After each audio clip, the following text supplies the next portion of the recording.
Hello friends, welcome to armed version. तो आज की इस वीडियो में हम बात करने वाले हैं इंडियन नेवी के तीसरे एयरक्राफ्ट कैरियर के बारे में। हम डिस्कस करेंगे कि जो तीसरा एयरक्राफ्ट कैरियर है जिसके बारे में अभी बहुत ज्यादा डिबेट की जा रही है, क्या ये एयरक्राफ्ट कैरियर इंडियन नेवी की रिक्वायरमेंट है या ये इंडियन नेवी की एक मजबूरी है कि वो एक तीसरा एयरक्राफ्ट कैरियर अगले 10 सालों के अंदर अपनी सर्विस के अंदर इंडक्ट करे। तो आपको ये समझने के लिए कि ये जो तीसरा एयरक्राफ्ट कैरियर है इसको इंडियन नेवी को इंडक्ट करना चाहिए या नहीं, तो सबसे पहले तो आपको इंडियन नेवी की जो रिक्वायरमेंट्स हैं फ्यूचर की उनको समझना पड़ेगा। इंडियन नेवी जो है उसकी अभी के लिए जो रिक्वायरमेंट्स है वो ये है कि उनके पास कम से कम एक वक्त के अंदर 2 एयरक्राफ्ट कैरियर जो है वो ऑपरेशनल होने चाहिए। तो अभी उनके पास 2 एयरक्राफ्ट कैरियर जो है वो ऑपरेशनल है। नंबर 1 INS विक्रमादित्य जो कि 2013 से इंडियन नेवी की सर्विस में है, और दूसरा एयरक्राफ्ट कैरियर INS विक्रांत जो अभी 2 दिन पहले ही इंडियन नेवी की जिसकी सर्विस है उसको उसने ज्वाइन किया है। लेकिन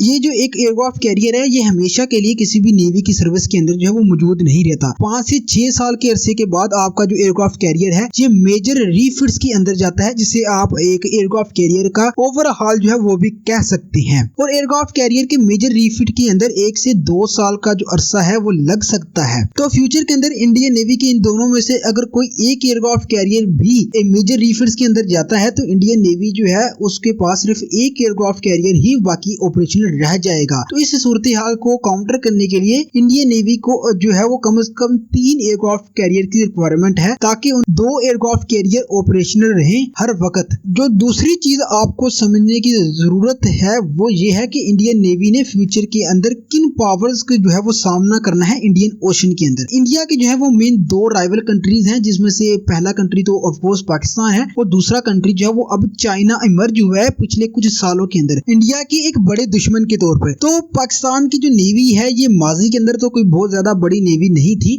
और इंडियन नेवी को पाकिस्तान की नेवी से माजी के अंदर कोई ज्यादा खतरा भी नहीं था। लेकिन अब पाकिस्तान की जो नेवी है जो बहुत तेजी के साथ ग्रो कर रही है। Pakistan navy 4 Chinese type 054A frigates जो है उनको इंडक्ट करने जा रही है, जिनमें से 2 इंडक्ट हो चुकी हैं और 2 जो है वो बहुत जल्द इंडक्ट हो जाएंगी। 4 मिल्जम कॉर्वेट्स जो है जिन्हें पाकिस्तान नेवी ने इंडक्ट करना है, जो कि पाकिस्तान नेवी ने तुर्की से परचेज की है। ये जो कॉर्वेट्स हैं ये 2023 के अंदर पाकिस्तान नेवी की सर्विस को ज्वाइन करना शुरू करेगी। 2 कॉर्वेट्स पाकिस्तान नेवी ने रोमानिया जो है उससे परचेज की है और ये पाकिस्तान नेवी की सर्विस को ज्वाइन कर चुकी हैं। और 2 मजीद कॉर्वेट्स जो है पाकिस्तान नेवी ने उन्हें इनका ऑर्डर रोमानिया को जो है वो दे दिया है। और इसके अलावा पाकिस्तान नेवी जो है ये फ्यूचर के अंदर मुल्की सतह पर भी फ्रीगेट्स जो है उनको तैयार करने जा रही है तुर्की के साथ मिलकर। और ये फ्रीगेट जो है इनको भी पाकिस्तान नेवी जो है वो अच्छे खासे नंबर्स के अंदर इंडक्ट करेगी। सबमरीन्स की बात करें तो पाकिस्तान नेवी ने 8 डीजल इलेक्ट्रिक सबमरीन्स जो है वो चाइना से ऑर्डर कर रखी है, जो कि बहुत जल्द पाकिस्तान नेवी की सर्विस को ज्वाइन करना शुरू कर देंगी। और जो पाकिस्तान नेवी की पुरानी 5 फ्रेंच साख्ता सबमरीन्स हैं इन्हें भी पाकिस्तान नेवी अपग्रेड कर रही है तुर्की के साथ मिलकर। तो पाकिस्तान नेवी जो कि माजी के अंदर बहुत छोटी थी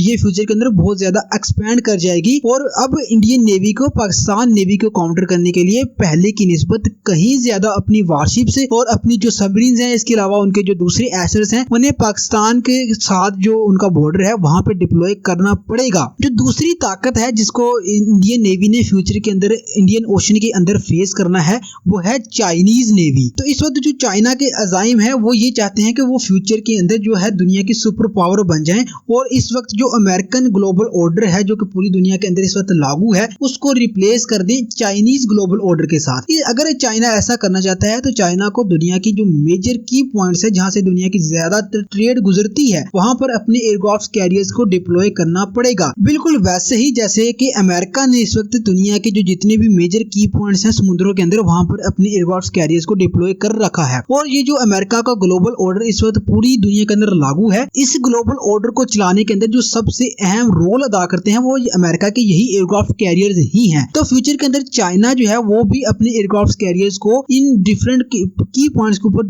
लाजमी डिप्लॉय करेगा, जिसमें से एक की पॉइंट जो है वो इंडियन ओशन है। याद रहे कि चाइना का जो जितनी भी ऑयल एंड गैस की इंपोर्ट्स एयरफोर्स है जो कि चाइना की इंडस्ट्री को चलाने के लिए बहुत शदीद जरूरत है। इन ऑयल एंड गैस के बगैर चाइना की ये जो इंडस्ट्री है जिसके बेस के ऊपर चाइना की इतनी बड़ी जो इकोनॉमी है वो इस वक्त ग्रो कर रही है, इस इंडस्ट्री को चलाने के लिए जो ऑयल एंड गैस चाइना को चाहिए वो सारा का सारा ऑयल एंड गैस इसी जो इंडियन ओशन है यहीं से गुजर कर चाइना जाता है। तो फ्यूचर के अंदर इस ऑयल एंड गैस की ये जो ट्रेड है इसको सेफगार्ड करने के लिए और अपने जो इंटरेस्ट है इंडियन ओशन के अंदर उनको सेफगार्ड करने के लिए चाइना अपना जो एक एयरक्राफ्ट कैरियर है उसको यहाँ पर लाकर डिप्लॉय कर सकता है और ये इस चीज की बहुत हाई पॉसिबिलिटी है कि चाइना ऐसा करेगा भी। चाइनीज सबमरीन जो है वो तो अभी भी इंडियन ओशन के अंदर जो है वो प्रेजेंस है मौजूद है और इंडियन ओशन के अंदर जो चाइनीज सबमरीन की प्रेजेंस है इसके मुसलसल जो है सबूत मिलते रहते हैं। तो फ्यूचर के अंदर अगर चाइना जो अपना एक एयरक्राफ्ट कैरियर जहाँ पर डिप्लॉय कर देता है तो ये इंडियन नेवी के लिए बहुत ज्यादा प्रॉब्लमेटिक होगा और इसको काउंटर करने के लिए इंडिया जो है उसको पहले से ही प्रिपेयर होना पड़ेगा और जो तैयारियां इंडियन नेवी ने करनी है चाइनीज नेवी को और पाकिस्तान नेवी को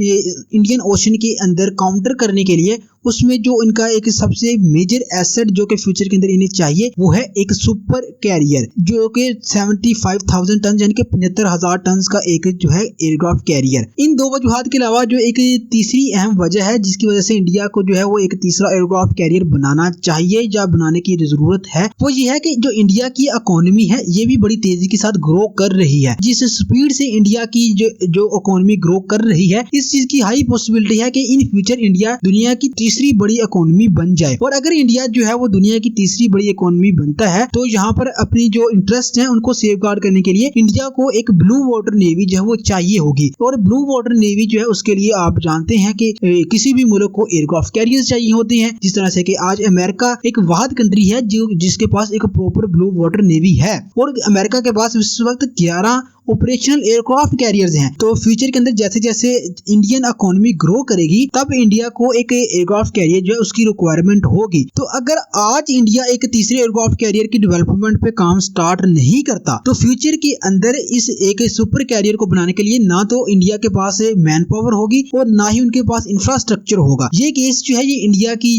जो एयरफोर्स है उसके साथ ऑलरेडी हो चुका है। तो इंडिया की HAL है इसी के जो इब्तदाई प्रोजेक्ट्स थे उनके अंदर इंडियन गवर्नमेंट ने बहुत ज्यादा इंटरेस्ट भी नहीं लिया, बहुत ज्यादा इन्वेस्ट भी नहीं किया, जिस वजह से जो इनकी कैपेबिलिटी है वो डेवलप ही नहीं हो सकी। लेकिन आज जो है वो रिक्वायरमेंट्स बहुत ज्यादा बदल गई हैं। अब इंडियन एयरफोर्स को एक मुल्की साख्ता फाइटर जेट चाहिए ही चाहिए और अब जो है वो HAL के ऊपर बहुत ज्यादा प्रेशर है कि वो इंडियन एयरफोर्स को जितना जल्दी हो सके एक एयरक्राफ्ट जो है फाइटर जेट बनाकर दे। लेकिन आज HAL जो है उसको बहुत शदीद मुश्किलात का सामना करना पड़ रहा है। इसकी जो बेसिक वजह है वो यही है कि माजी के अंदर जो HAL की कैपेबिलिटीज है इनको डेवलप ही नहीं किया गया, इन्हें ना तो फंड किया गया और ना ही इस चीज पर ज्यादा गौर किया गया। तो आज जब इंडियन एयरफोर्स को बहुत शदीद जरूरत है एक मुल्की साख्ता फाइटर जेट की तो यहाँ पर इनकी जो इंडस्ट्री है उसको बहुत ज्यादा मुश्किलात का सामना करना पड़ रहा है। तो इसी तरह की सूरत हाल इंडिया की ये जो शिप्स बनाने वाली कंपनीज हैं उनको भी फ्यूचर के अंदर फेस करनी पड़ सकती है अगर इंडिया आज किसी मेजर प्रोजेक्ट के ऊपर काम स्टार्ट नहीं करता। तो ये वो मेजर पॉइंट्स है हमारे ख्याल के अंदर जिनकी वजह से इंडियन नेवी को